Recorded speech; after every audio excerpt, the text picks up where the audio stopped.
വയനാട്ടിലെ വരൾച്ചയുടെ കാരണങ്ങളെക്കുറിച്ച് വിശദമായി പഠിച്ച ശേഷമാണ് ജില്ലാ മണ്ണ് സംരക്ഷണ ഓഫീസർ പി.യു. ദാസ് പരിഹാര മാർഗങ്ങൾ നിർദ്ദേശിക്കുന്ന റിപ്പോർട്ട് തയ്യാറാക്കിയത്. വയൽനാട് എന്ന പേര് അന്വർത്ഥമാക്കും വിധമാണ് വയനാട്ടിലെ നെൽകൃഷി. കുടിയേറ്റത്തെ തുടർന്ന് കാപ്പി കൃഷിക്കും കുരുമുളക് കൃഷിക്കും വേണ്ടി വ്യാപകമായി മരങ്ങൾ മുറിച്ചു നീക്കി. തണൽ മരങ്ങൾക്ക് പകരം കുരുമുളക് വള്ളി പടർത്താനുള്ള മുരുക്ക് നട്ടു. മണ്ണൊലിപ്പ് രൂക്ഷമായി. മഴവെള്ളം മണ്ണിലിറങ്ങാതെ കുത്തിയൊലിച്ചുപോയി. കർണാടകത്തിൽ നിന്നുള്ള ചൂടുകാറ്റ് തടയാൻ മരങ്ങൾ തീർത്ത ഹരിതമറ ഇല്ലാതായി.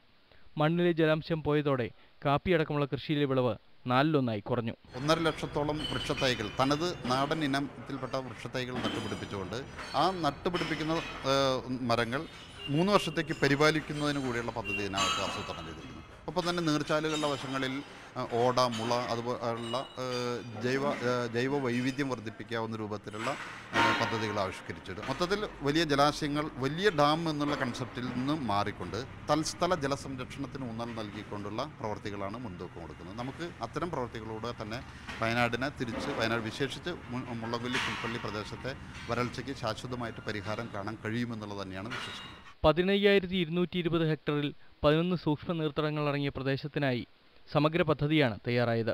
സാമൂഹ്യ വനവൽക്കരണം ഉൾപ്പെടെയുള്ള വിപുലമായ പദ്ധതി 3 വർഷം കൊണ്ട് പൂർത്തിയാകും.